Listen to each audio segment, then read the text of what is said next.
It's the Industry Game Masters, RC and Muse, and you're listening to Goin' Off. RC, I think this is the wildest array of albums we've ever discussed in one episode. We've got hip-hop, we've got varying degrees and subgenres of metal, and then, over to the side, we've got the coffee shop, Lilith Fair. You know. It's like, wow, okay. So we've got Paula Cole and the album This Fire, requested by Hannah. And this is the one with all the hits. And by all the hits, I mean both of them. Actually, you know what's funny? I was, because I put it on Twitter right before I live streamed, I was like, because I just saw the name of the album and I was like, oh, will I be saying This Fire to this Paula Cole album? Or will And then I was like, I had to try to come up with two other puns or something like that. And I was like, will I, something about the obscure Marx Brothers? Will I be chewing this soundtrack up and spitting it out like Gummo? And what the hell is the other one? Will the proverbial hair be cut off from the musical brawn of Chika's album? Boo! Boo! Tomatoes. Why does everyone bring tomatoes to these things? Why does everyone bring fresh fruit to these fucking events? It's usually rotten fruit because when it smacks, it explodes. Did they like pull it out the trash can? I don't understand. So there's always a cart nearby. Someone from the nearby. Rotten fruit. Yeah, rotten fruit. Get your rotten fruit. They save it. Is the thing. Like they sell the good produce all week long, and then by the end of the week. That's my headcanon. That you've got to keep a box over to the side of all your cabbage and lettuce and tomatoes and tomatoes and all of that shit.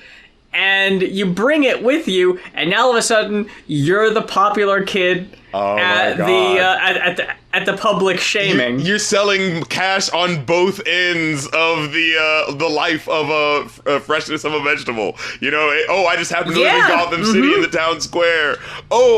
They're booing this penguin character. I just happened to be selling fresh fruit at the event because, I was thinking there's people going to be in the area, and now people are shitting on them. Well, I only pull out my bin, putting the dollar on it like Let Mr. me spin this cart around. Now, do you think they're selling the rotten vegetables and fruit to make a profit? I mean, that does make sense, right? Sponge boy me, Bob. Put $1 on that thing before you turn that cart around. Yeah. So I've got a quote from old curmudgeon Robert Christgau, if I'm saying that right. Name. Yeah. Were you like, did you have to be there for this guy, for what he says about these albums? Like, they always come out weird. He would walk around in his different colored flannel, and he would give the numerical ratings that everyone on the social media of the day would argue about. Oh, sure. So a quote I have, talking about This Fire, it says, appraising the album as merely a sub-peak of the female-identified genre, Cole is just a romantic egoist who can't resist turning ordinary human problems into 3-act dramas. Kate Bush fans will love her. I don't really know where he's coming from with that. Like, it seems pretty negative. Yeah, and he doesn't seem to like Kate Bush either. Yeah, what's going on with that? So, I'm just gonna say that he's not a fan of the, this is interesting, female-identified genre is a very weird phrase. I never thought I'd there's read. All the genres that the men do, and then there's that female genre that they do, I had forgotten who Paula Cole was until I saw Where Have All the Cowboys Gone, and immediately was like, oh yeah, that's right. I feel like in the modern age of the R.I.P. Sinead O'Connor's. Oh, I was just thinking. Yes, that was one of my notes. and the more relevant than ever Kate Bush, that people like Paula Cole kind of get lost in the shuffle, and people don't really talk about her much, for better or worse. I don't really know. Even after this, I'm kind of unsure how I really feel. Look, if we're going to talk about the female gendered genre...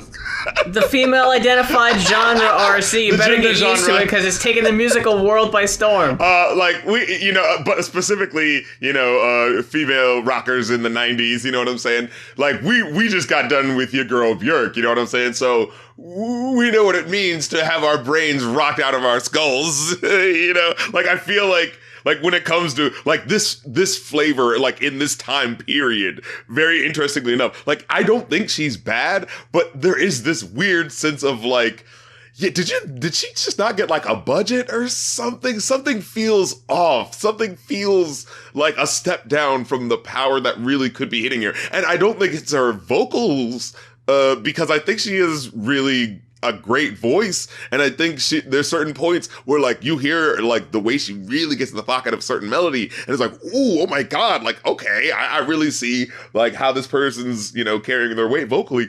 The sum of the parts just always feels like a little bit like but I did just hear Björk, so I could just go back to that. You know what I mean? Like for me personally. My big takeaway from this, because there weren't but maybe one song that I was just kind of on. I was just kind of I was entertained by the album. And like you said, Sinead O'Connor as well. I've heard some of her stuff and also like feel that same energy of being like, I could just go over there, It really is just... And I hate to say this, but this is going to kind of become a theme for the episode, for me anyway, is that I wasn't really left walking away from the album with anything I particularly remembered. Yeah. Like, some songs were pretty good, better than others for sure, and I'll get to those. Yeah. By the end, I was like, I couldn't remember what this song was as opposed to this one. I couldn't remember what the differences were there. But she absolutely, I really liked when she would kind of go off the page and give these vocal deliveries and put some serious attitude in certain lines that just really set it apart, and just like, you're not just singing it straight. You actually like, this is the person talking to you. Yeah, like... You are putting across an attitude and the emotion comes through, and I love that, because not nearly enough people... take the time to do that. They just kind of think, the lyrics will be enough to get my point across. But no, intention, not really, because feeling, yeah, that matters. It needs to come across. You need to put, your whole fucking soul into it sometimes. And I loved when she did that. And the instrumentations on the album were really good. It's just some songs are just kind of... underwhelming. Yeah, just kind of underwhelming, unfortunately. The song I gave the lowest rating to ended up being Carmen. That was the one that felt, the most like this is nice, but what is happening? And like, what is the reason why this track exists versus the track before it, like... The songs I liked the most, though, that I gotta give shout-outs to, Nietzsche's Eyes. That one was really nice, yeah. I was like, oh, is she doing like a David Bowie thing? Well, you love Nietzsche. You gotta talk about the Ubermensch. Feeling Love was a standout. Sure. Oh, yeah, I remember that one. The more explicit Sex Jam, we'll get to that in a sec. And I Don't Want to Wait. I think I Don't Want to Wait is an undeniable 90s classic. Still freaking stands up. I think we got to give it to that one. Yep. Because when I got to the end, I was like, after all of that, I was like, okay, I'm now rested in what her style is, and this is still the best version of that. Oh, yeah. For me, let me see. So, track one I thought was kind of interesting with how it started off, just her singing, And then, like, hearing the lyrics talking about, like, where do I put this fire, this bright red feeling, this tiger lily down my mouth? He wants to grow 20 feet tall. And now the music, like, builds on top like that. Like, I thought that was kind of cool. Like, you know, I could hear this is what I wrote down, like, this is middle of the road music, but with a little ambition to it, you know? Like, I could hear the sort of, like, no, I really want to say something, like, no, I get it. This is, you know, I know you think this is just grocery core, but fuck that. I'm about to say some real shit about my experience as a woman, you know what I'm saying? Like, when she came grocery core, oh no. Because, like, it's very, like, oh yeah, this works as music. I don't know if this is my favorite song, you know what I mean? Like, but when you get that one lyric where she's like, no more sex star teachers trying to touch my ass. I could finally be a teenager at age 26. It was like, oh, fuck, that hit a little too hard. Whoa. Like, yeah, that fucking hit me too. Yeah, so I'm like, okay, I'm right. I'm feeling you. Like, I'm down to hear what's going on, what your journey is. You know what I mean? I'm on for the ride on track one. You know, so like, I'm not saying that I'm doubting it, but it's just like as the song goes on, as the album goes on. And I hear Where Have All the Cowboys Gone in the context of this album that is feeling like this ain't your 80s working girl, you know, this is a 90s chick who don't give a fuck and has got something to say. I think what confuses me, the contradictory Where Have All the Cowboys Gone and the traditional masculinity John Wayne assigned of like, what you think a cowboy is and what that would be in modern day. And it's like, the Marlboro Man, I don't think John Wayne in a modern day would be like the greatest partner, but that's just me talking. Like, it sounds like you would still be doing very traditional gender role stuff. Like, especially by the end where it's like, I'll do the dishes, I'll raise the baby, I'll do everything. Do you think John Wayne would be doing the dishes or John Wayne would be raising? You'd still be doing that. Like, that's what confuses me about the message of the song. It's like, where have all the cowboys gone? Okay, so are you looking where for are the like real gentlemen who still Chad made me do dickhead? That? Yeah, like... Because it seems like you found one. Yeah. So it's like, I'm confused as to what you're looking for because it sounds like you found what you wanted. And it's just not working out. So that's where the message kind of always confused me. Oh, throwing stones. Oh, I like the driving piano riff in that one. But again, the hook in that one, I just didn't... I wasn't sure if how I was supposed to be connecting to what they were saying. It was like, now you call me a bitch in heat, and I'll call you a liar, and we'll throw stones until we're dead. I'm like, call you a bitch in heat? Like, that feels like a more sexual thing, not like a... Like, oh, man, you're acting like a bitch in heat. Like...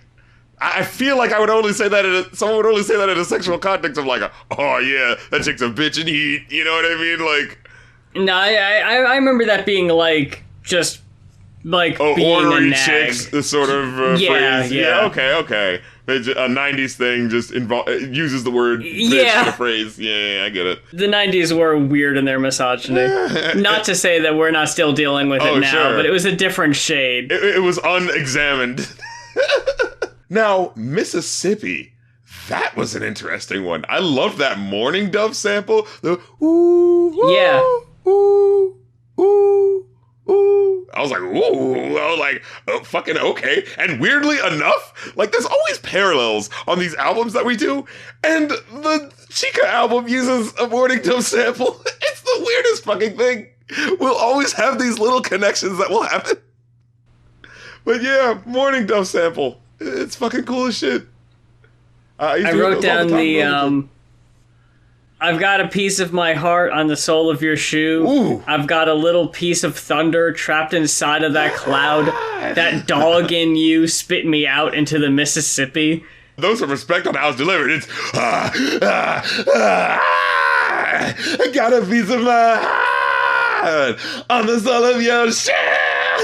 Like, it was like, whoa. And the way the melody just keeps spinning when she gets to that Mississippi part, it feels so cool, like you're actually floating along a river. You know, the brilliance in her voice. See, that's the thing I'm saying. Like, there's a lot of musical competency on this album. And when it shines, it definitely shines. But as much as I do like Nietzsche's eyes, I am left feeling a little bit like, are you trying to impress me with these references? You know, like... It doesn't feel like a song. It feels like okay, then I'm gonna throw in this reference. Then I'm gonna throw in this reference. You know what I mean?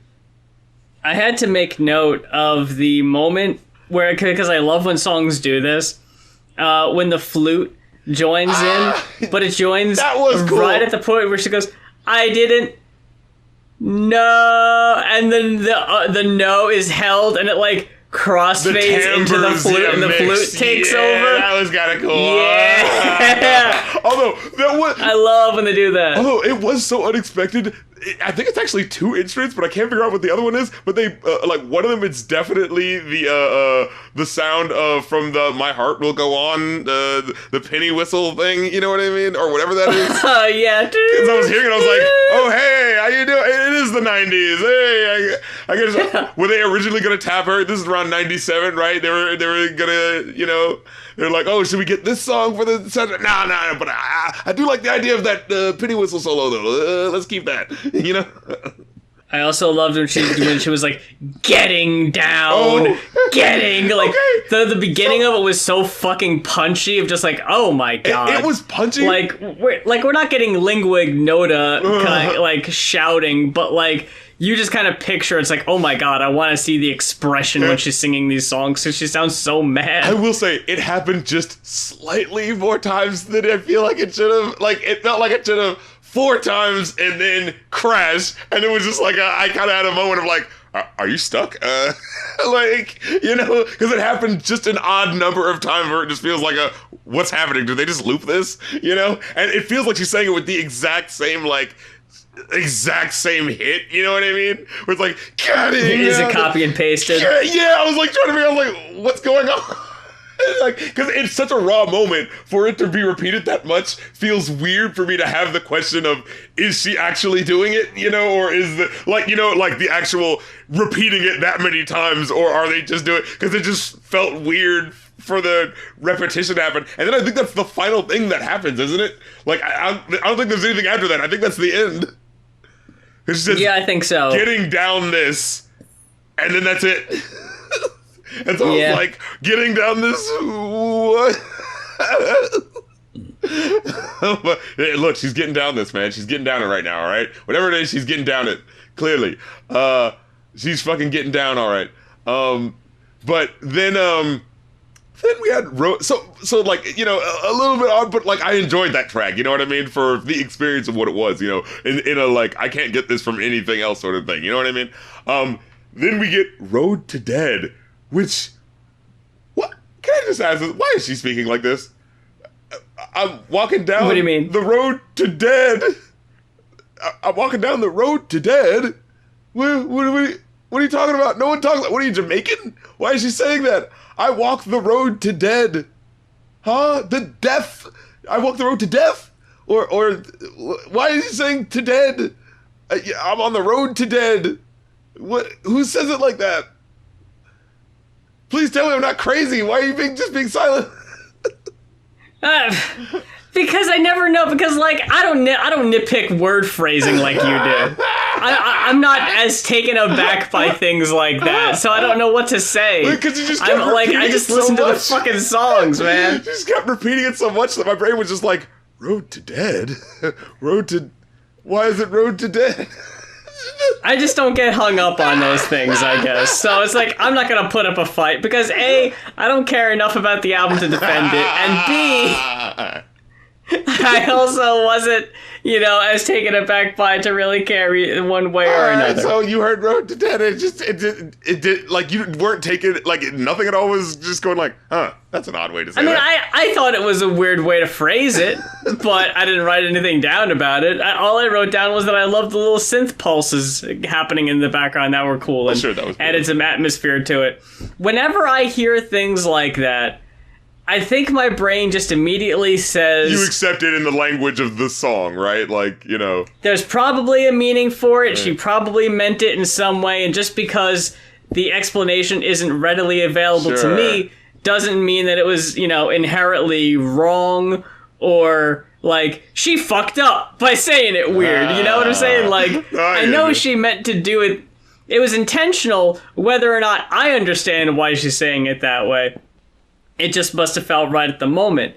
Now, I guess for me, I'm always trying to figure out what that intention could be. You know what I'm saying? And I always try to figure out what the context clues around it could be. And then I was like, and then when I don't get anything, I was just like, why are you not just using the noun version of, you know what I mean? Like, this word, like, you know, the road to Damascus, the road to death, the road to dead, the road to being dead. Yeah.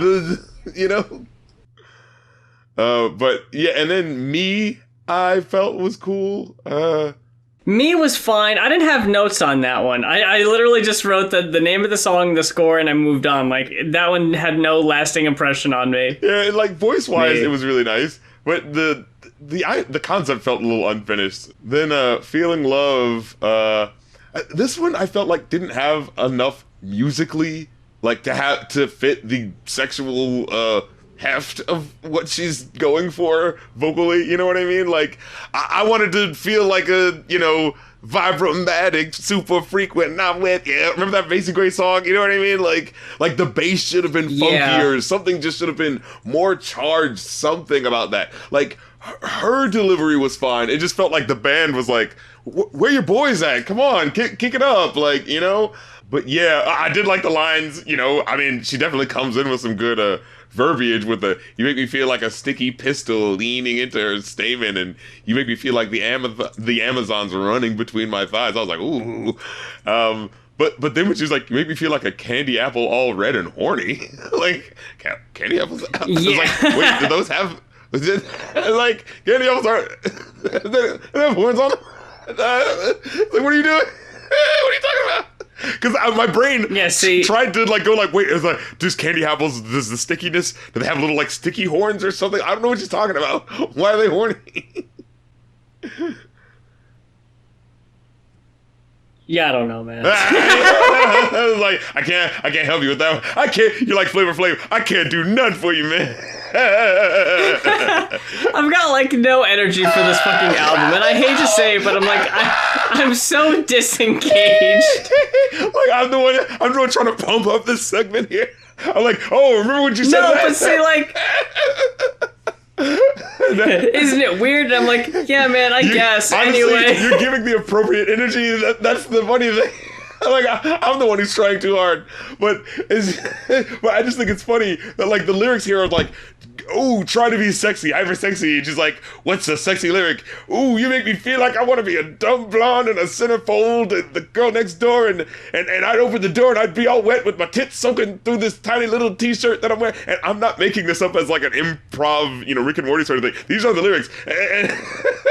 Yeah, I was gonna read them word for word actually, because it's like, you make me feel like a candy apple all red and horny. You make me feel like I want to be a dumb blonde in a centerfold, the girl next door, and I would open the door and I'd be all wet with my tits soaking through my tiny little t-shirt that I'm wearing, and you would open the door and tie me to the bed. Like, holy shit!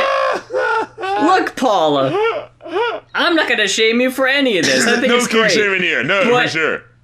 No, not at all. I just think it's very funny to be song 9 on the album after you've really not given us too much of this side of you. She went freaking, what's her name? I'll be a freak until the day, until the dawn. Like, I was like, whoa. I always go back to that Marianne Faithfull album where she like all of a sudden just starts cursing a lot. And it's like, you can't just do this at the end of the album. Dude, you even built us up to this. Dude, she's high powered. She'll put Adina to Howard to sleep. Yo, pardon. That bitch been on his mind all week, but oh, man. And then, oh my God, Hush. Remember, Hush. And then, like, this song's nothing to write about. Write home about. Not much to write home about, right? Then fucking halfway through, key change and Michael Bolton? It's like, oh, hey. Oh, I don't even remember that. Did that happen? A very strained white guy voice trying to emulate a 40s black guy. And it's like, what's going on? It's like, where, why is this happening? It's like 90s, you know, middle of the road soundtrack that has to have, you know, the guy singing on one verse or something like that. You know what I mean? Like why is this happening? Why, we don't have to do this, do we? And then I Don't Want to Wait, which fucking... I don't even remember that. And then I Don't Want to Wait, which fucking slams it out.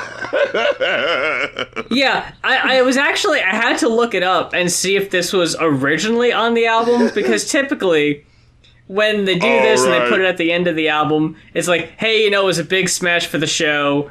We're going to throw it on the album so it sells better. Yeah. But no, it was actually there first. And I was like, oh, shit, okay. Because it doesn't really fit in with the feel of the album either. Like, it even feels like it's better produced. Like, it's just all around, like, this is the radio-made single. Yeah. And it's like, it makes it feel like it was done later. But it's like, no, it was just there already. The reason why you came here, ladies and gentlemen. Yeah, so I was like, huh, okay, interesting. And, okay, speaking of the, like, just, like, ever so slightly weird phrasing, so open up your morning light and say a little prayer for I. You know what it was like, for I. It was like, what? Again, is she Jamaican? Like, who talks like that but Jamaican? It is weird phrasing, I'll agree. And like, I mean, it's clearly shit, what am I rhyming with light? Prayer for me, morning lead, morning fleet, fuck it, prayer for I, and you know what I mean? But yeah, now again, I like this song. I like the feel of it. It's classic tunes, right? And then just the lyrics of this one always just felt like way more intricate than you would expect. It's like, oh, this is just a song from that like dumb teen drama, and then you listen to it, it's like, what? It's about like a kid. I mean, it's about a young man who goes to war and comes home, and he finds it hard to communicate with his with his daughters and granddaughters because he's a man who's only been told to act a certain way and clam up, and you don't show emotion. So like, how do you deal with a man who's like that, and how do you love him? And I was like, this song does way more to confront like the emotional core of what it means to these patriarchal expectations and whatnot, way more than the "Where Have All the Cowboys" song does. You know what I mean? Like, so it's so weird how this song just like naturally confronts that in a way that's really kind of like, oh wow, like especially in that part. Remember at the end where he says like, all we have is this very moment, and I don't want to do what his father and his father and his father did. I want to be here right now. Like, that's really like the sort of cracking of the shell of the man. It's like, no, we've got to break the chain of this toxic, you know what I mean, attitude. And so it's like, this song does so well when I feel like so many of the other songs before it are like, you almost got it. Maybe run this through like a second draft, but this one was like, ooh, first draft, you killed it. So it's weird. Yeah. Even though I wasn't blown away by the album, I still ended up walking away with a 4. I gave it a 3.5. I almost felt that 4, but it's just like, there is just, because like I said, musically competent. Her timbre is really cool. Some of the writing is interesting, but something just feels unfinished about the product in a way that just pulls it down. Like I said, like there will be times where like someone is singing a little too strongly for what's happening behind her, and like it'll just be like the normal 90s drum beat, and she's like, yeah, oh my god, and it's just like over this, like it's just like something doesn't feel right. This, yeah. So this is the new Chika album. And man, I don't know. 3 albums might be too much for me. I don't know if I can do 3 on a regular basis. I think we might need to scale this back down a bit. And the way she cock teases us, like the outro, and I was like, oh wow, we're already at the end. Oh, you motherfucker! I really had to experience. Oh yeah, that's right. I forgot what you were talking about. That's right. Oh, we're gonna get into it, folks. So let's start off. You know who you're not. You know who I'm sure Muse was not tired of hearing the voice of and the musical stylings of in 2023. Your boy, my boy, you know him, you love him, Lin-Manuel Miranda. Here. My very first note on the album, no lie, shut up, Lin.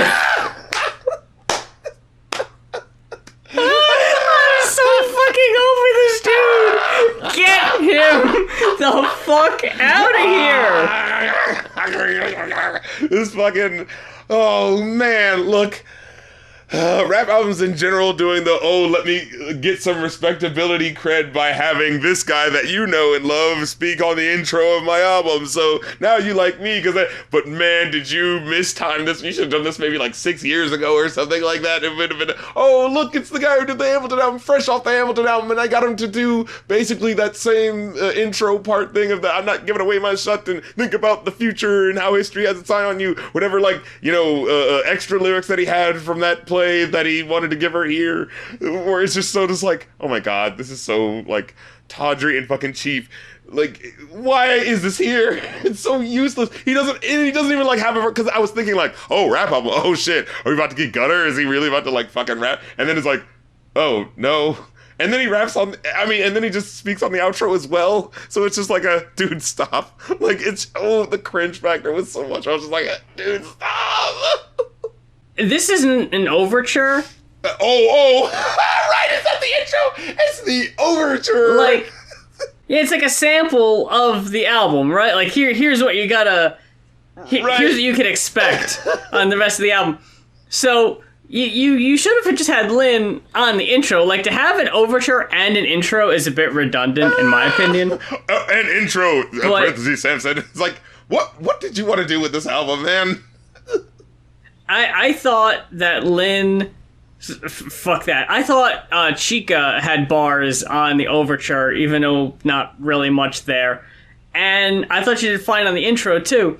I don't know why we necessarily needed both, is the thing, though. But, beside from that, I think that the album is solid. I think I might have listened to Industry Games when it came out. I honestly don't remember. It's been so long. But it's referenced a lot. Yeah, on here. It's like so much so that like my brain, because I hadn't heard that album, but it was like a thing where after a while my brain had to go like, oh, is she referring to an album? Because like it felt like it's like, oh, these Industry Games, like it felt like she was just saying it as a lyric, but then she kept saying it, and my brain was like, did I miss something? Did I miss? Am I here at the sequel and I should have seen like the first one? I think that was like the debut album, and I was even thinking to myself a couple months ago, and I want to get this news story. And why is she treating this like it's a debut album? Because like that's what this felt like.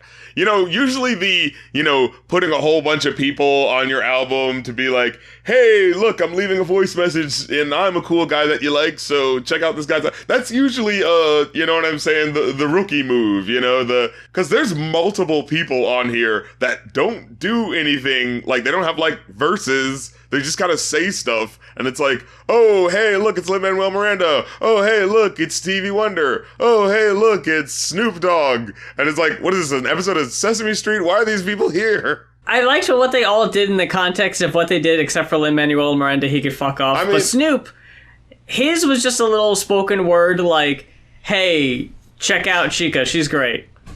This is me and my fucking stamp of approval. So I was like, okay, it felt that's like cool. That should have been like either an intro or something. You know what I mean? Yeah. Like, why is this in the middle of the album after someone else has already done that's right, tell them your story or whatever the fuck? Like, you already got that from that corny guy. And then, like, Stevie Wonder comes at the end. And, I like his contribution the best because at least he, like, actually, like, plays on the shit, you know what I mean? And sounds really good on it, it's so funny when I saw it was featuring Stevie Wonder. My brain immediately went, he's probably just going to play harmonica on it. And then that literally is just... but it's one of these things where I don't know how you... Like, I don't know enough about instruments to know how this works. But how, if it's just someone playing harmonica... I can just tell it's Stevie Wonder. Yeah. Like, there's a certain timbre to it. Yeah. Yeah, I was gonna say, like, is it a special harmonica, or is it like, how does that happen? Possibly. That it's like or someone's playing EQ'd, of it. Like a certain way it's EQ'd up, Okay. Yeah. Because it's, just like very little things like that. Like you could pick up a certain instrument that someone is known for, and it's like, oh yeah, I absolutely know. And it was who this a total is, or who's Astro doing this. World move, because didn't Stevie Wonder also do that for the respectable song of that album as well? Although I did really like that song. Stop trying to be God. That's just not your job. Like, I didn't really like that song. So, like, musically, again, this sounds really incredible. And I get the feeling that, you know, the fact that she has all of these, you know, legendary names on her album is clearly like, oh, she's got the hookup. Someone was able to lend her an orchestra or two, you know what I'm saying? So, and she took full advantage. So I definitely get that, and you know, I definitely give points for that, for how that definitely shaped some of these songs. But I don't know. There are some of these songs where lyrically it just doesn't feel like she sticks the landing hard enough. Where it'll be like, no, this isn't bad, but I feel like you're kind of running, you know what I'm saying? And you're not really sticking the landing with the like real hit or a punchline. You know what I'm saying? Where it's the writing in my diary raps that's become like the big thing in, you know, the 2010s, you know, but I kind of like, you know, that's been a problem just in general of like, you know, rappers coming up and not really having an AR and just doing the thing as soon as they turn 16 or whatever. And I'm just writing about the real me and I'm being real by writing about the real me, but that's all I'm ever writing about. So unless you're actually into me specifically, it's kind of hard to care, you know, like. I thought her lyrics on it were fine. I think what kind of fell a little short for me was the kind of lax delivery. In the same way that Paula Cole's had, like, you could feel the intention in the delivery. It feels here like she's like, okay, I wrote the lyrics and now I'm reciting them. Yeah. Yeah, because there are multiple songs on here that I actually have lyrics quoted, even from the fucking intro. I am resilient, I'm defiant, I ain't no big girl, bitch, I'm a giant, a demigod, love unrequited. If you ain't gonna give it, then fucking be quiet. I was like, ooh, shit, okay, fuck. Yeah, she's got some good lyrics. But on a lot of these songs, it's just very, just kind of said flat, and spoken, and it's like, just kind of falls flat. The instrumentation, though, I thought was great. Like, they definitely got, you know, like you said, like, I was not expecting the orchestra that is present throughout the whole album, I think. Except for maybe a couple songs where they don't have them there. I like Requiem for a Dream. I thought it had some really sweet violins and hook on the melody with the hook. I like the lyrics where she's like, you know, am I a bird, am I a plane, or just a stoner that's gotten too high? Maybe I fall on the spectrum somewhere. They just can't answer why often I just want to cry. Even that lyric above is a lie. I'm too afraid that I really meant die. All of my friends would just swear you lie. And it's like, it was just like, oh fuck. Like, you know, she has little moments where she surprises you with emotion in a way that it's just like, oh, I can see what you can do, you know, as an artist to really pull people in. But then we get a track like Truth or Dare. And look, I just got to say, like, this did not get the magic that I feel like the orchestra was trying to give it. One at a time. So, because I got to rewind for a second for Requiem for a Dream, because first of all, I had that whole thing quoted and you were rocking with it, but the very last line that you dropped off there, and my family can't take another goodbye, I was like, that was such a great fucking punctuation on that verse. The way the song ends, so I yield all my melodies that make you feel every day everything's okay, darkness can't go away. Oh, I'm alright with pretending that all's well. My well's not ending. We'll be okay. That's what I'll sing today. And then she just ends with going, fuck, I'm delusional. Oh, like, yeah. Jesus. I forgot. Some songs definitely do it better than others, but the ever-present feeling of insecurity. And doubt. Because I think what happened, and I don't want to put words in Chika's mouth unless she did say it on here, and I might have misremembered because she mentions industry games a lot, was that was supposed to be the big coming out. Like, she was in the XXL freshman class, she was in the Cypher, whole big thing, then she released that album, and it was just kind of there. And then the news story that I was going to bring up was the first time I heard about Chika since industry games. Alabama rapper Chika is facing ton of backlash after going on Twitter about, quote, screaming toddlers and sitting in first class during a recent flight. To Chika's surprise, one of the children was T.I.'s grandbaby.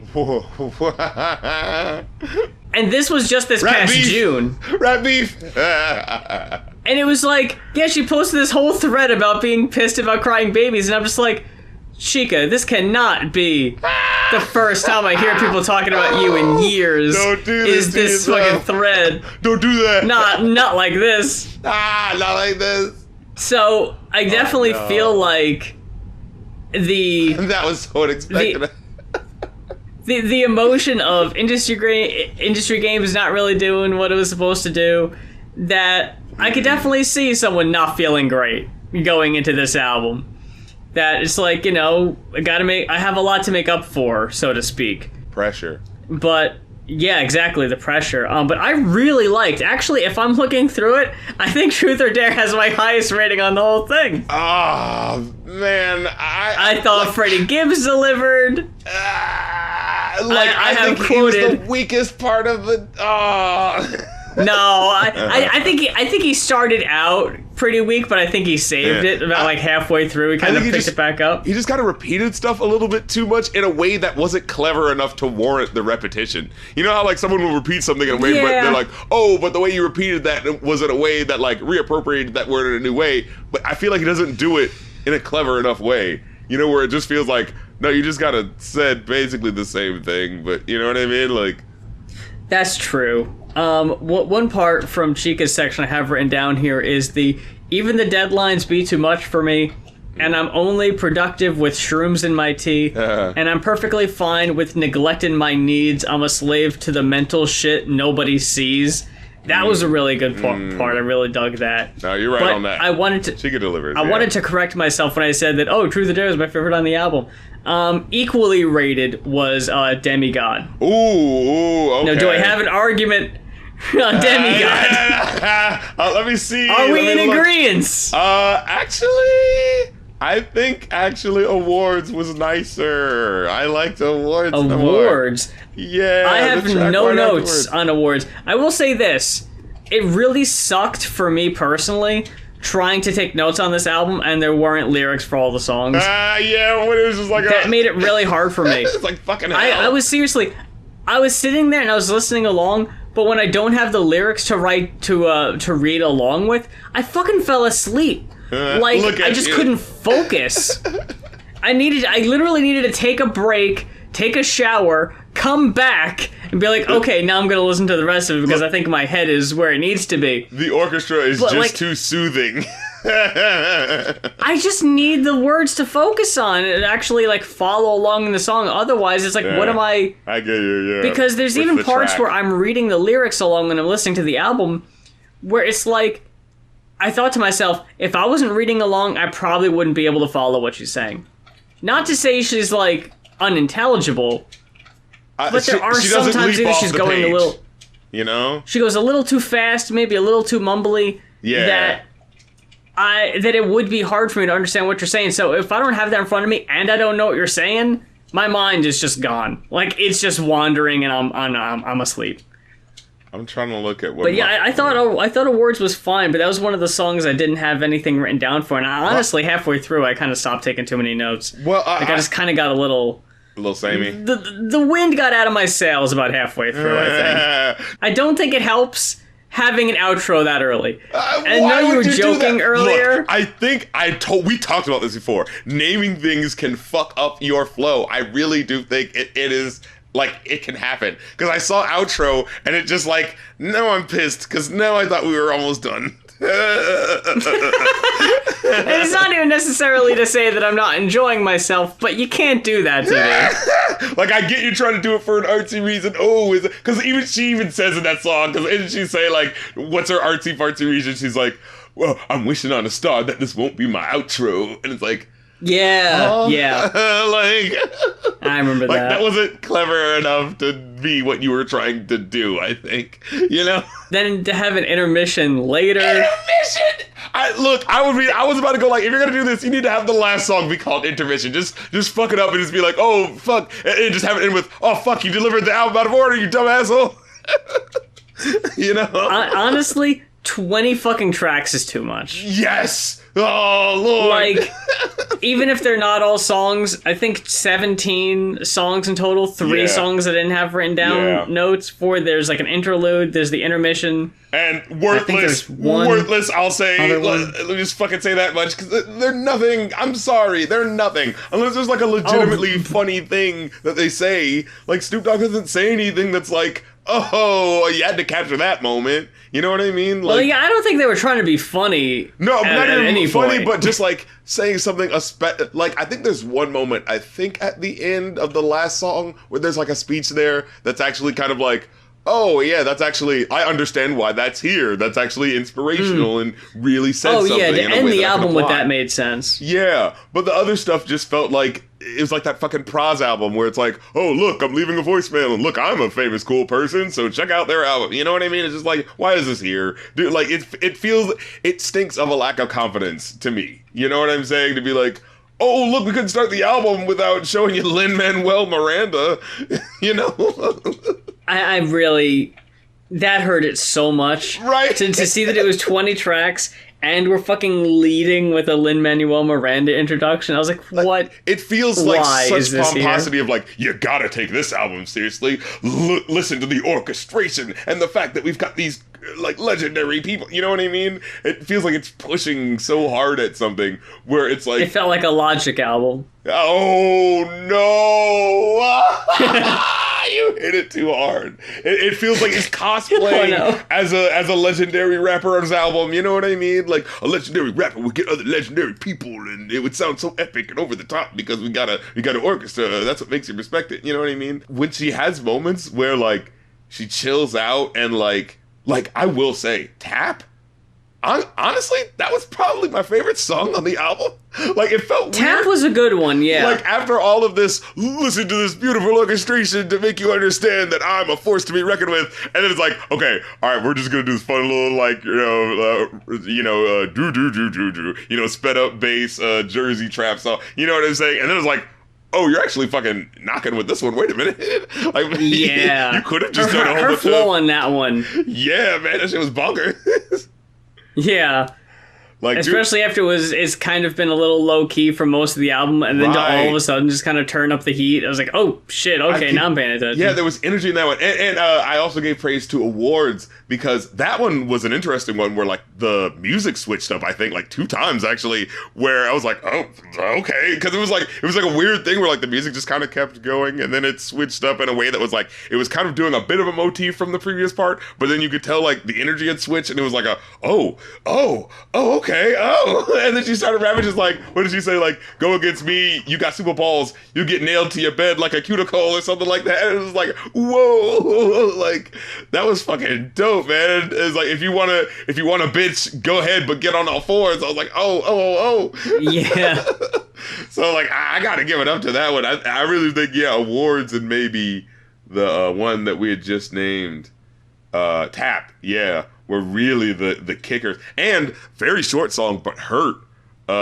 It was just like... Hurt, yeah. It was just really well put together. It was a nice little, plain song, but just so well orchestrated. It feels like a next level Missy Elliott. Oh, remember when Missy Elliott would sing on them joints? Well, okay, but actually now we've got a full orchestra, so we're gonna really fucking make it pop. You know what I mean? Like, that's what I got from that. So I was like, oh shit, fucking respect. Woeful, captive, foolish game. No, it always ends the same. Bloody hands, yourself to blame. This is gonna hurt. It was so like, perfectly it's only like melodramatic. a couple very short verses. Yeah, it's like a minute and a half, I think.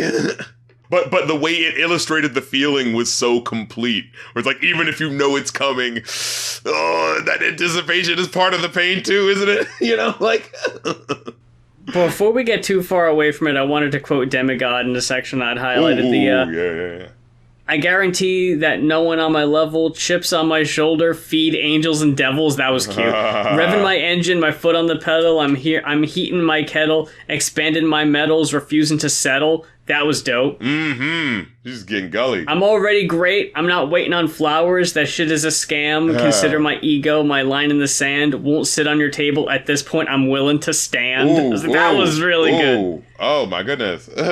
She was bringing some serious fucking attitude with a lot of these lines. I was just like, yeah, like she's no slouch lyrically. Like, let's really be clear. not. Yeah. That's the thing. And just the hook, I think, like, I just like the energy with it, where she's like, not asking for permission, I'm making demands. I may be a woman, but bitch, I'm the man. Yeah. Like, just the fucking, do something. The fucking buck in your face, do something about it, bitch. The G.I. Jane, suck my dick line, you know? Oh, yeah, suck my dick. That was good. Oh, man. And then, Prodigy, I thought that was a solid banger. I remember liking that one. I thought there was like this affected deep voice bit that repeats way too much. Yeah. But aside from, like, it takes up a lot. Like, it ends up taking up a good chunk of the song between the beginning and end. Yeah. But aside from that, I liked that one. Yeah. And, isn't there one song where it's like, there's an intermission where it's like, this is a nice violin or whatever, and I was thinking, like, maybe this could have been the intro instead of the Lin-Manuel Miranda speech, like, and then, I saw, like, the next song is another, like, kind of R&B slow song, and I was like, why didn't you just put that in the beginning of this song? Because I felt like that would have just gone with it. Yeah. I really liked Delilah.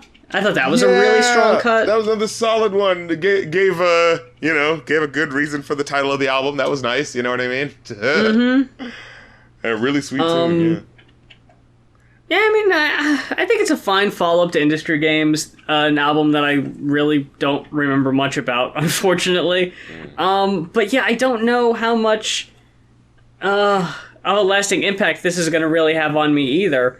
And I hate it because, like I said before, it really did feel like she had a lot to prove on this. And I don't know if it's really going to resonate with people, and I don't know how well it's going to do.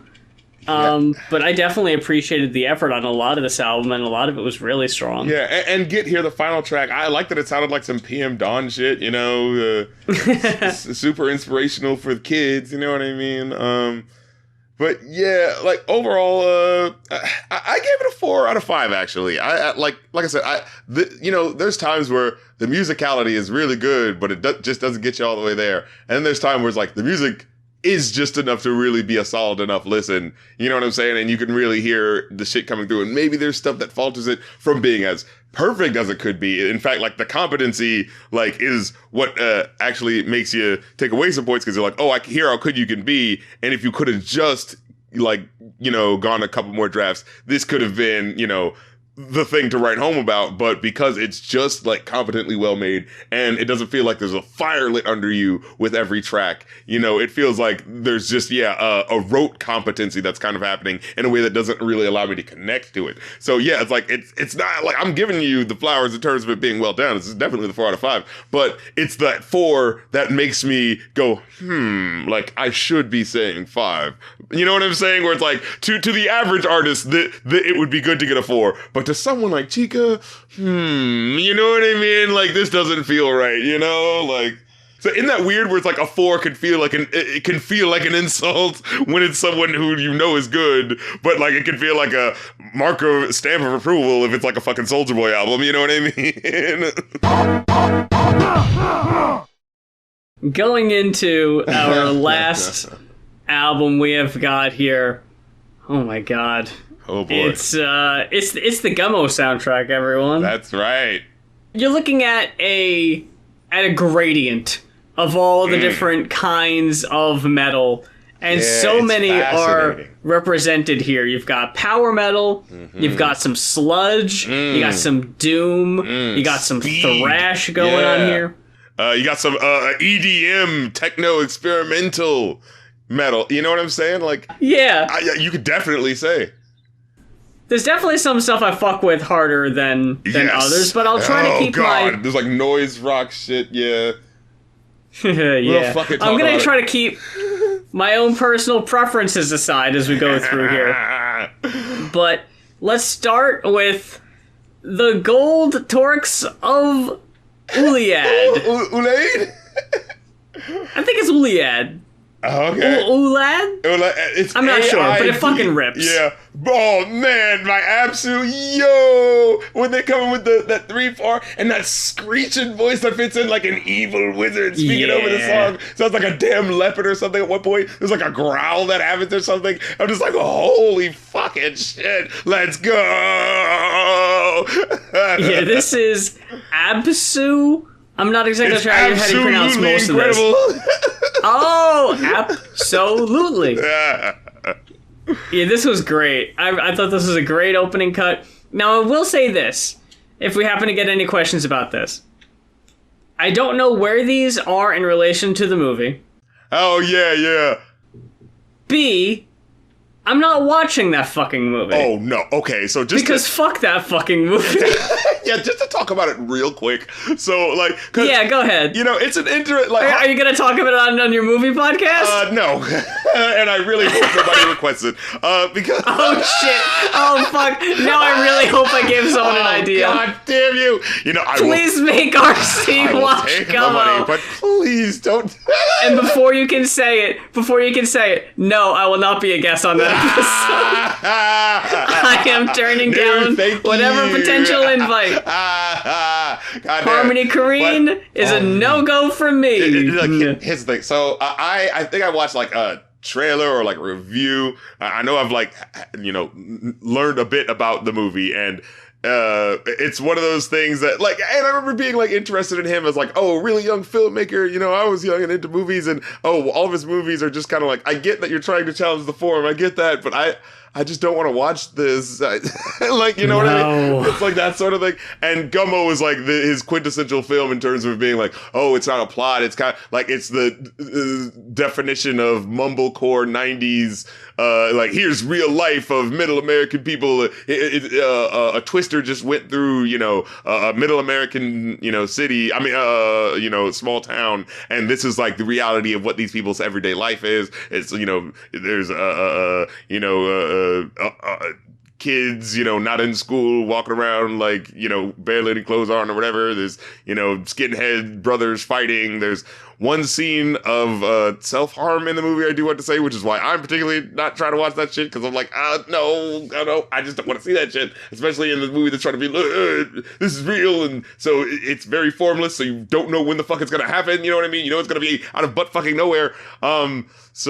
It's one of those really emotionally intense, like, I understand why this is important in the, pantheon of, like, movies that's trying to really say something about the day, the 90s is really trying to, but it's just like, it's just a lot, man, like. Yeah, for me, from what I remember, there's a lot of animal stuff that that's what it was as well. Interested to see. Yeah, no, because I think at the end there's a part where like someone spins a cat or something like that and does something at the camera. That's great. And so it's like a very like, it's not for the squeamish. Although the soundtrack fucking rips, and there is one particular scene that's really cool that you can find on YouTube where it's like them going down a street. It's like them on their bikes, just like driving down a street. And it's just like a interesting looking just street that they're going down as the music is playing. And it's just cool looking music. And like, it's just one friend talking about another friend and just talking about them in a very like, just very like weirdly praising manner where like, this guy's awesome. People said he had the eyes of the devil. It's like a weirdly, just sort of capturing a moment sort of thing, of like a friend admiring their friend as they're living in, small town America. You know what I mean? It's like a weird, just small captured moment thing. And that's what the point of that movie is. It's just like, oh, this is, movies are all about like plots and how things resolve and da-da-da. But Harmony Korine is like, well, what's real life? Real life is like that. So it's that sort of thing. So it's one of those things like, I get it in terms of that. It's like, I can appreciate it and still not want to fucking watch it. It's basically how I feel, Yeah, the, a scene that comes up when I search Gummo bike on YouTube is probably the one you're talking about. And that's where it's, Dragonaut by Sleep. Yeah! Is the song that plays in the background of that scene in particular. Yeah. First track fucking rips. Second track, solid. Certainly solid. Yeah. It was okay. It's not really my shit in particular, but I think it's fine. That's Serving Time in the Middle of Nowhere by I Hate God. And that was a little bit more the a bit more slow than what I'm a big fan of, but I know that's what they do, sounding. so... Yeah.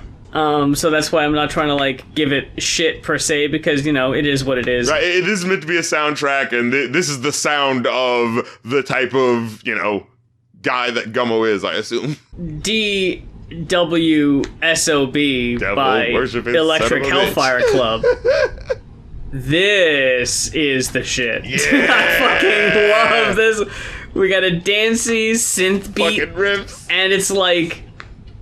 It's just this fucking part, this goddamn... I had to quote it, which, again, I'm guessing this is just talking about the fucking movie. Yes. He's the paint huffing, glue sniffing, cat killing super villain with a ton of itch. He's a prey destroyed, unemployed, a teenage wasteoid, devil worshipping son of a bitch, singing "Here, kitty, kitty, kitty." Oh my god! Here, kitty, kitty, kitty for it. It was so perfectly like melodramatic '90s, like over the top. Oh, he's coming after your house. He's coming after your family pets. Like here, kid, and you hear in the background a cat going meow, like yelping. It's like, all right, buddy. It felt like a Primus song at that point. But it was so perfect. It was like, mwah, this is 90s, you know what I mean? Like the South Park, you know, trash TV 90s. Oh, you hear the news clips about the devil-worshipping kids who were rejected from their parents' household, which I'm sure being rejected from their parents' household had nothing to do with the situation. Oh, sure. I'm sure that didn't exacerbate things at all. Some of them just so happened to be queer. I'm sure that had nothing to do with it either.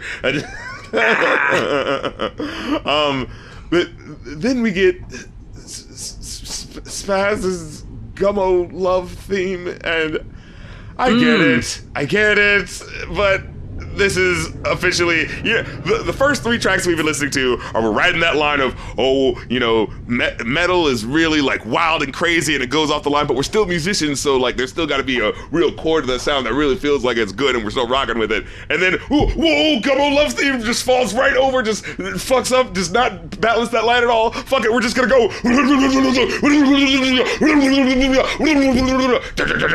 The fucking Ed and Eddie first take sound and fucking... It's just like, oh my god, just do a wacky voice over the heavy metal beat for first take. I don't give a shit. And it's just like, and now look, I get it, they're being ironic, it's called the love theme. I still don't like it. I liked this song a lot also. Oh my god. But I especially liked there's what sounds like an old electronic handheld video game.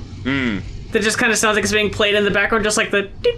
Yeah, that's true. I can't describe it, but it's that very, like, Tiger electronic handheld noise that's happening in the background that punctuated it. The one part I liked is the end, where it just goes, where it just sounds like you're saying, where it does the switch up where it goes slower. It's like, and you just hear him say, "This asshole is full of hatred. This asshole is full of hatred. This asshole is full of hate. Hey, little brother, do your best version. This asshole is full of hate." Like, it was just so just like, I think this is that you have to want to enjoy the energy of it, because I was like, if I'm just like a shithead teenager, I could see possibly just going like, oh fuck, we're just hanging out and passing the mic around, just fucking sing the lyric, "This asshole is full of hatred." I was very confused and wondered if any of the kids from the movie were like in on this. That would be awesome. Just put them on the fucking soundtrack, why not? From there we've got... Bethlehem, Schuldenses Knochrigen Faltfert. Oh man. Thank you. Yes, my 1 year German certainly is paying off. We got fucking Klaus from American Dad rocking the fuck out. Oh shit. Look. I had to look this up because I did not take German. Apparently, it translates to "guilt of our bony folding horse." Oh wow! Okay, I see right. that. Yeah. Guilt, because Schuld is, entschuldigen Sie means excuse me after you like sneeze and you're like entschuldigen Sie. So yeah, actually, like I feel guilty about this. And unseres is our, so like belonging to us. Unseres, knochrigen, that's like bony, knochen, and what was the last word? Horse. Yes. Faltfeld? I guess that means horse. Faultfert. Guilt of our bony folding horse. Why does German has two modes. It either sounds very relaxed and cool and like no big deal, or it's very angry. It's like there's only two modes. That's the meme. It always sounds angry. Either that, it's either super angry or so relaxed and chill. You know, it's like, oh yeah, voll, it's no big deal, yeah. Or it's like, ja, du kannst, du haben, you know, du hast mich gefragt. Right, yeah. Du willst mit Nova Schein und es Schatten haben, oh, nein, ja, nein. Sorry, I had to get it out of my system. No, that's fine. I'm never gonna poo-poo RC randomly singing in German on the podcast. Yeah. And then just the fucking smash cut. So we get all this epic, you know, epic fucking screaming at you, epic shit. The music stopped. Oh, I also do like the trope in heavy metal of like, you know, hearing lots of really heavy music and then the music stopping right before you hear the no. You know, yeah. That's always a little fun to get. But then you hear all this epic modern, like, you know, smashing fucking thrashing music, and then it smash cuts to like fake epic medieval times music, like some video game RuneScape shit just came on, and I'm like, what's happening? Oh. I don't think I remember that. Yeah, because you hear like little digital bleeps in the background, and then in the background you hear, he goes like, Ein Sekunde,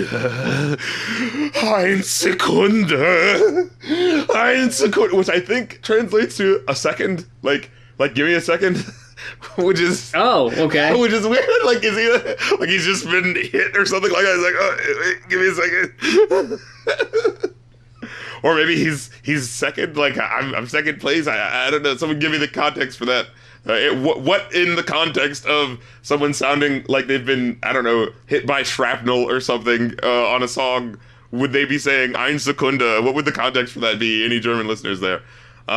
Then we get more evil wizard ranting slash sounds like if Beavis had a rock band with Bathory's Equimanthorn. What the fuck? All I have written down is Jesus, holy shit for this one. What does Equimanthorn mean? Couldn't tell you. Like, what, you giving me homework heavy metal song? What the fuck? I was also very mad that there was only one dark. Is it just pronounced nerd? Let me look. What does it say? Because it's like the song "Smoking Husks." It's like dark nerd. Yeah, nerd. I hate that this is the only song of theirs that's on Spotify. I wanted so much more. Of their shit. Man, this one was fun. Like, it was so. It's got fucking break beats and sampling and like. In the way it would switch it up, like, yeah, it just kept switching it up. And like, what the fuck is happening? Like, and it starts off with this guy who's like, sounds like he's like fucking belly aching in the background, and you think it's just gonna be like a quick sample, but then it keeps going and it like transforms with the song as he's like making different noises. So you're like, wait, is the music responding to him? It's really weird. And like you get this heavy drum and bass where it's like the drum, it sounds like a live drum where the guy is like really playing like against the beat to like play right on the offbeats of things, like where it feels sloppy, but like if you really pay attention, it's really actually tightly controlled. Like it's such cool. I was listening to this like, oh, this is good experimental. Like this is so fucking cool. At one point, the guy does a curly whoop whoop whoop noise and it somehow fits. Like, it doesn't feel goofy. Like, it actually feels like oh shit, you made that work. Like, it's the strangest fucking thing. But yeah, then there's Drago Not by Sleep. Yeah, that one was solid one. Like, the beat. That was a groovy cut. Yeah, it's a little hangdog, like, where it feels like it's weird. It feels like they're about to be off the beat, but they're not. Like where they're like,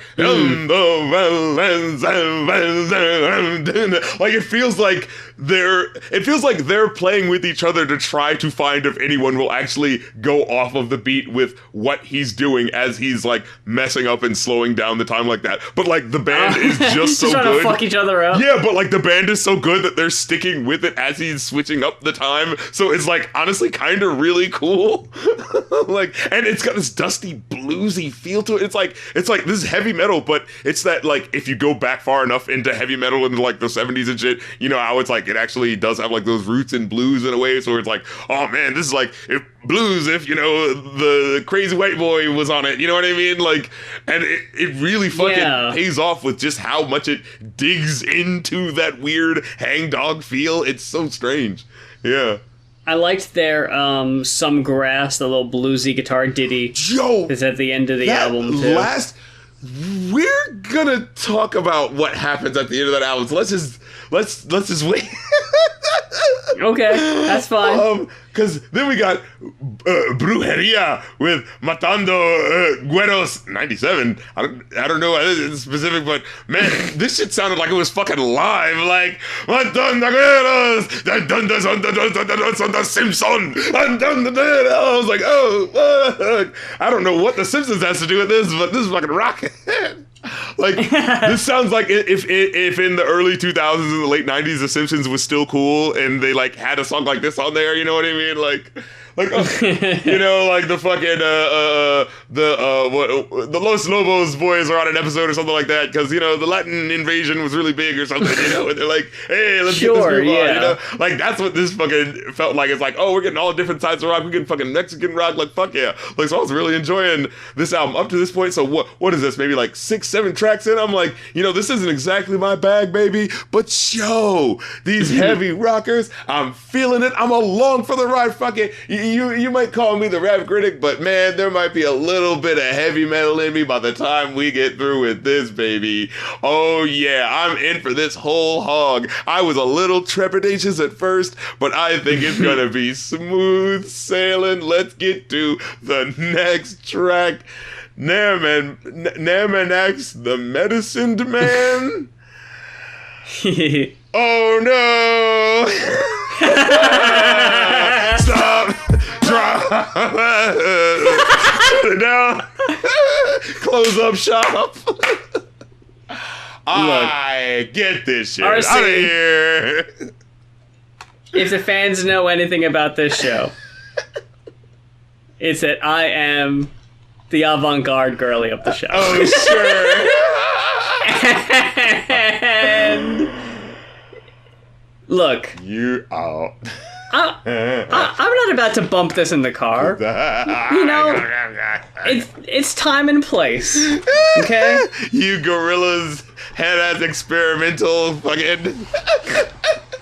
So it's let it cook. It's creepy. It's creepy kids and the guy yelling in a mic in his mouth, essentially. God, it's so, and it starts off because it's like it starts off sounding like it's about to do something, where it's just like dun dun dun dun, like or it feels like something's about to happen, but then that part just kind of fades away, and then you just hear this guy going.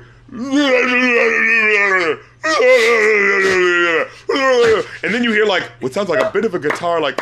Oh, okay, we're gonna start.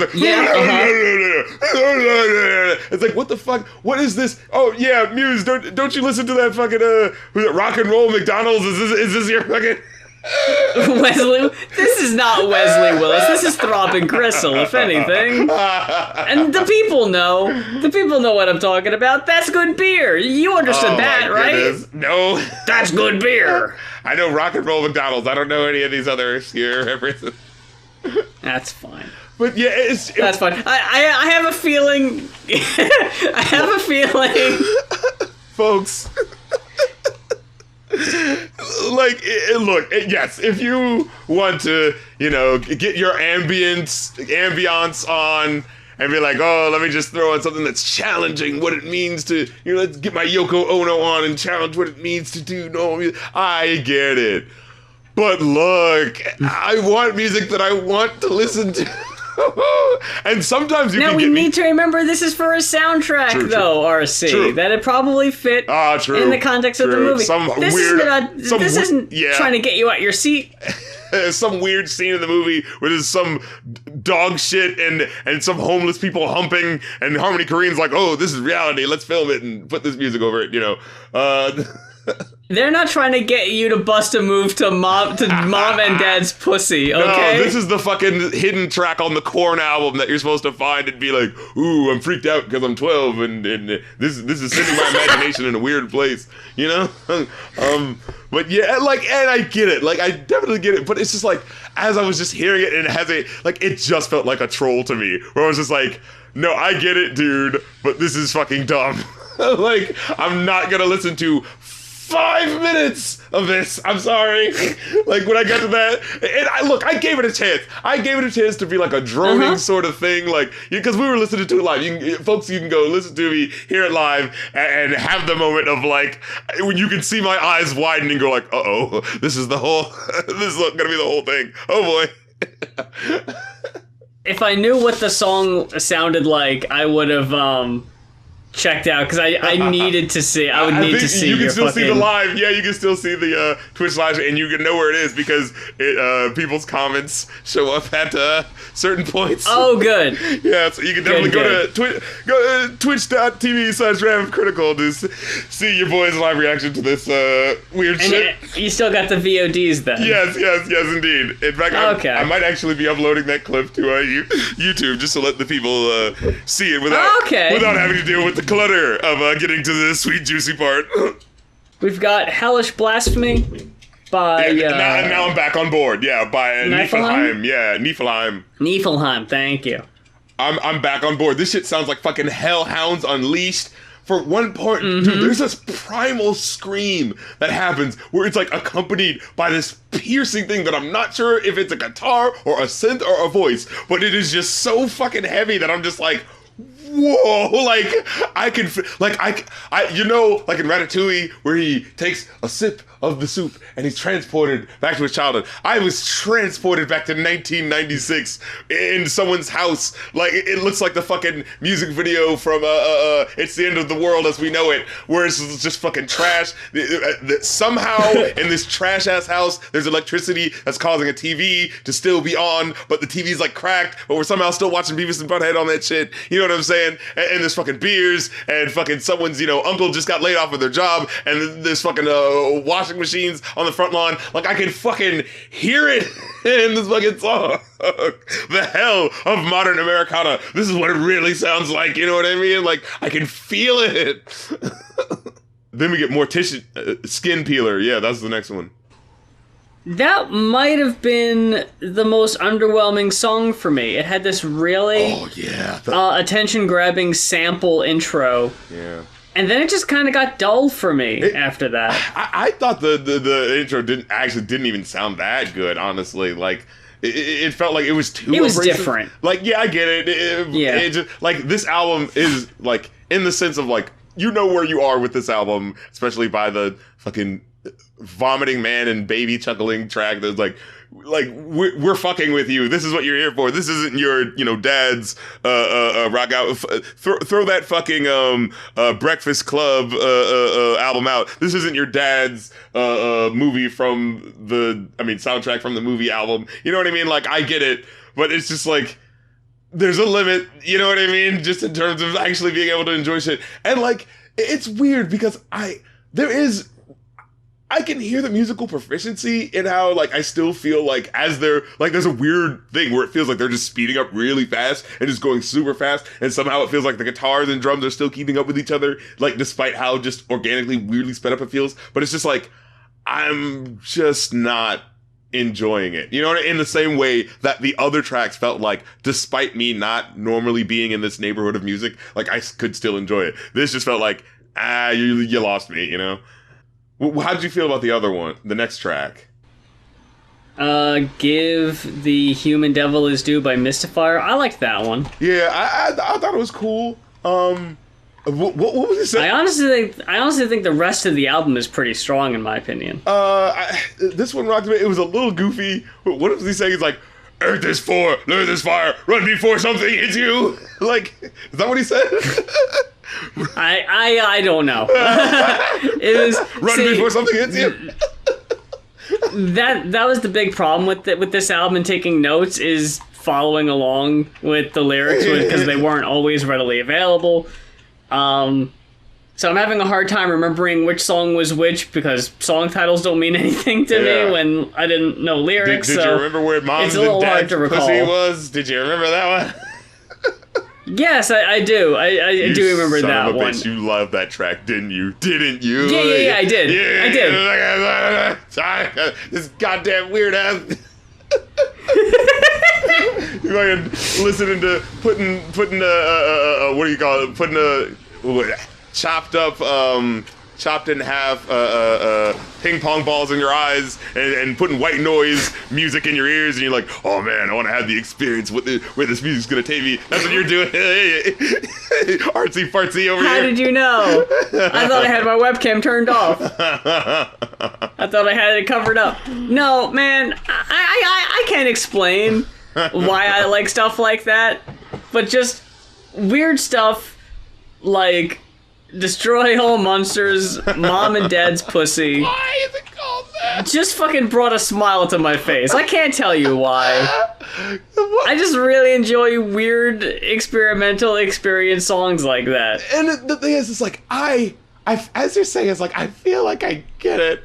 But it's like, for me, there has to be some like, you know what the EDM song, the trip hop song, where it was like really weird, and then as you're listening to it, it's like, oh, it feels like the track is mutating with this guy as he's like having his own. Like, I like when it's weird, but wait a minute, there's a little track happening here. You know what I mean? There's something you can follow. There is some logic. It just may not be your logic, but I can feel there's something. When it just feels like it's bonko, cuckoo, bananas, crazy, I'm just like, I don't have anything to grab onto, so I'm just like, what the fuck is happening? You know, like, what are you trying to get me to experience? What even happens on the track? Because I confused this with the other one.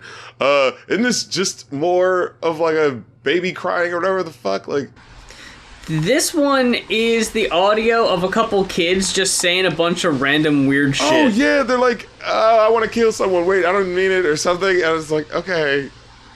I was trying to pull up lyrics, if you can call them that, because I don't remember exactly what was said by them, but I wanted to quote it because it was so fucking weird. I guess it's like, capturing kids just without a filter and without like a moral compass, just what they would just say. I think I have a nephew like in you know, Texas when I went to visit them, and it's like he'll just have moments where he'll just start rambling where it's just like you're not trying to communicate anything with me, you're just saying things that you heard on the internet, and it's like it basically feels like you're an AI voice you know, sentence replicator where you're just like, just take a couple of words and make a sentence with it, you know.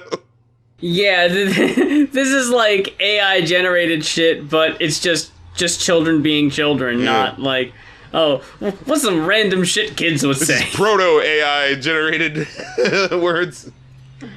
It reminds me of the song. It was an album we reviewed by The Books. Yeah, I was just thinking that. Yep. And it was a couple kids. I think that's what you were talking about before. It was like a couple kids saying like, "I'm gonna kill you." Yeah. I just love that shit. It's just like we're like little raspberries. I don't know, man. You assume kids to be innocent, but no. When you were a kid, it's not that you were innocent. You just didn't know what was happening, so everything was just didn't have any context and just felt weird and funny. You know. I like unique shit, I guess is the best way I can put it, because like no one else is doing this. You know what I mean? I get it. It's like, oh, this is something no other sound. I can't hear this type of sound on any other track but whatever this is. Yeah. I'm giving the pets food right now, so I'm away from the microphone. Okay. You want me to wait a second? Yeah. Okay. Where is my John? A couple episodes in the past, I've tried to I tried to time it. I would say something, and then like you would start talking about a song, and I'm like, okay, good. I probably have like a couple seconds. So I'm like, run. And they're like, hey, so hi, you know, this is uncharacteristic of me, but what do you think? I want to interrupt my thoughts, and then like, God damn it. And you would kind of hear me in the background saying something like, just to kind of keep the conversation going, but not enough. I'm just like, yeah. Oh, do go on. Yeah. Expand on that. you do go on. Oh man, but yeah, the next track is Bethlehem's Verschleierte Irreligiosität. Yeah! I remember that one! The way you just went, yeah! What do you think about that one, RC? Klaus is back in the building.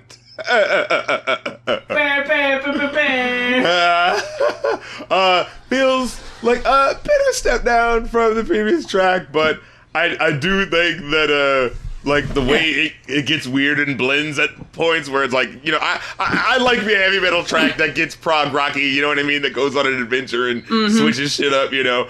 I actually really enjoyed that one. I can't remember anything about it, but I remember giving it a high score. Like though. we just trudged through a black German forest or something. Yeah. But yeah, there's that track. So, you know, we get a little flavor of, you know, rock around the world. What's going on in Germany? The anger that's you know, going on with the white boys in modern Germany, and then we get a little bit of classical music for you. Yep. Suite number 2 for solo cello in D minor prelude by Misha Maisky. And my favorite. Again, I get it. They're doing the fuck you. You think we're just gonna do heavy metal? Oh yeah, because that's just what you expect, right? Well, actually, we're gonna do this. Boom! We're gonna hit you with fucking classical music. What? Isn't that out of nowhere? Aren't we blowing your fucking mind? Fuck you, man. We're in the 90s. We'll do whatever. But it's just so like, why is this here? Like, look. Making an album is about tone, okay? Like, and you know, when our good friend Muse over here was talking about enjoying the noise rock of the 2 tracks that I found absolutely detestable, but can understand the merits that they're talking about. You know, it's fitting the theme of what this album is doing. This is just so like out of left field. Like, it honestly feels like. Is there a scene in the movie where, like, one of the kids is like, oh, he's got a scholarship and he's going to get out of the trailer parks, you know, and he's going to make something of himself. He's going to be a classical musician. You know what I'm saying? Like, maybe it's something like that, you know, because I was trying to figure, like, what the fuck is the point of this music happening right now? Or I was thinking, like, dude, this whole track, I was listening and I was expecting it was going to be, you know, Adagio for strings, and then you're going to hear the rock band, like, kick down the door. Fuck that! Like, I was waiting for that the whole time. I see, like, this makes perfect sense to me. Like, I kind of associate music like this with weird, disturbing art house stuff that it really didn't surprise me. This going over the credits, yeah. I thought it was weird to include on the soundtrack, right? Because it doesn't really fit here. But yeah, you know what I think it was? I really didn't know what to say about it. Like, they had a movie. It's just a classical piece. You know, there's usually a movie soundtrack, and then there's the music from the movie that's just like the orchestral stuff. The score, yeah. But this was just the one song they played, like, over the black and white credits, you know, like, you know, Gummo. You know, something to leave you thinking. Yeah, you know. And, yeah, so, like, from here, it really...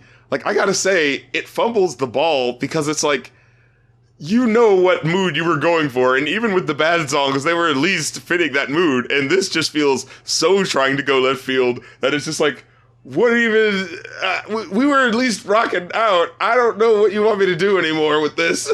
Like, because if I'm actually listening to this and I'm a 12-year-old kid just trying to be dumb and rock out, I'm skipping this track every fucking time. I'm not stopping in the middle of my rage to fucking, and here's the water break. Like, you know, or hey, maybe that is the point. Yeah, here's your cool down, angry white boy. it's your cool down track before the bluesy sleep number. Now, here's my thing. Yeah, maybe this should have come earlier in the album just as a weird fuck you, you know? Yeah. Maybe that would have made it fit better if it was like, after 3 tracks and then like, huh? Like, what the fuck is this? But then it should have had the cutoff of the, fuck that, and then hearing someone like picking up the cello and cracking it over his head, you know? Yeah.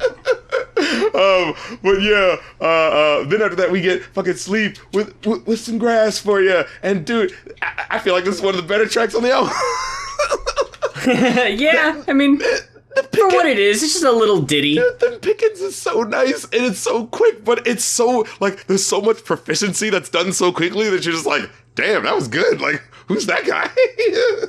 Then we get this, I don't know, like, look, that last track I rated as a song. Track before that, it's a fucking, you know, orchestral music or whatever the fuck. Well, not orchestral, but you know what I mean. Instrumental, you know, classical music shit. But I still rated it as a fucking musical experience track. The last one, I feel like we're really stretching it. Like, just a woman singing Jesus Loves Me. Like, this is just ominous 90s mumblecore aesthetic. You know, we gotta have this while the guys are humping trash in the background with the dog poop, you know? Like, ooh, the irony, a sweet song whilst darkness is happening, you know? You gotta have that. Every 90s soundtrack album does this, where they end the album with a clip from the movie, and that's what this is. This is the very end of the movie. It's just this woman in a bed, and she's just singing this at the camera. And I guess they just thought, yeah, we'll just include that. Because if you've seen the movie, you know what it is. It's just kind of I just kind of counted it as a skit, you know, because it's just a bit from the movie. It's like a slice of life movie at the end of the day. And like, again, it's just like with this album, just like with that movie. I get where they're going for. That doesn't mean I like it. You know, it's like, it's just with both. You know what I mean? Where it's just like, I get it. I'm not like I'm repulsed and I couldn't comprehend. No, my brain is wiring, like my brain is working as I'm seeing what you're unfolding before me in this Gummo film that's supposed to be about the, you know, twisted underbelly of Americana that, you know, nobody gives a shit about, and these people are just kind of lingering in, you know what I'm saying, obscurity and poverty. And, you know, because the point of the movie is that, like, oh, you know, a tornado just hit this town, and we're seeing how, like, you know, you could do an everyday movie about, like, poor people in a town, but something about the fact that a tornado just hit this town, you know, that adds to the, you know, I hate to say production value, but, like, you know, just the reality of, like, these things happen, you know, tragedy strikes, and is there anyone to help clean it up? Well, because of the system that we live in, no, there isn't. So this is just what these people's everyday is just like. You know, that's the undergirding thing of what the movie's trying to do, right? Like, and I get that. I still don't want to see this shit because I want to see people swinging dead cats and hurting themselves, you know, like. Yeah, it's not fun. What did you walk away with for the soundtrack, though? Overall, I gave it a 3 out of 5. Again, it's a thing where it's like, I see what they're doing, but I just feel like more often than not, them just trying to thumb their nose at what it means to do a movie soundtrack just feels like it pushes against just the fucking enjoyability. You know what I mean? Like, I just want to be able to enjoy this shit. Like, why are you making this a chore for me? Why are you being antagonistic to me? I just want to enjoy your music. Fucking 3 4s this week. Generous across muse. the board. Yep. Mm-hmm. Good-hearted muse. I mean, it's not me being generous when I thoroughly enjoyed those 2 completely irredeemable songs that you would never listen to again if you had the choice. Well, you know, that just shows the contrast in the flavor of criticism ship. You know, it's different flavors we're coming at you with. Oh, yeah, and I'm sure deep in their heart, Dr. Goatman knew that when they requested this, they knew that those songs would be divisive. And that's see what these assholes got to say about this one. And I appreciate that. I like people playing into our tropes. Muse is gonna love this. RC is gonna hate this. Nah. They know. But talking about album requests and the wacky stuff that we get on this show. The world of going off. You can request an album to be reviewed on a future episode by heading over to our Ko-fi at ko-fi.com/goinoff.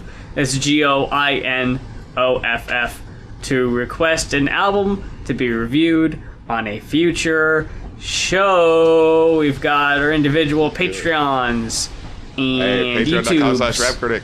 It's the summer of me taking a break for a month. I'm not doing any Rap Critic this month, but I will still be doing Review New, and I'm going to be doing movie nights and video game nights where we're going to be doing that freestyle video game again, so that's going to be cool as shit. So nice. Come through, get with it, act like you want it. It is going to be the summer of RC kicking his feet up, but giving the benefits to the patrons because they get to kick it with me as I kick those feet up indeed. So get with it, act like you want it. There's that, like I said, and then Ko-fi.com/rapcritic, where of course you can still make requests for movie requests or new albums if you have specifically like a new album you want to do. It's like this, we like doing new albums at our leisure on this podcast, but but yeah, if you got something that you specifically want to demand, for me to be like, no, this right now, I get it. I'm the rap critic, you know what I'm saying? You want to hear what's happening now, you know what I'm saying? You want to hear me shadow box with what's going on, what's going off right now, as well as doing a live stream requests. I also live stream albums as well as best of requests, where you can request the best of certain albums.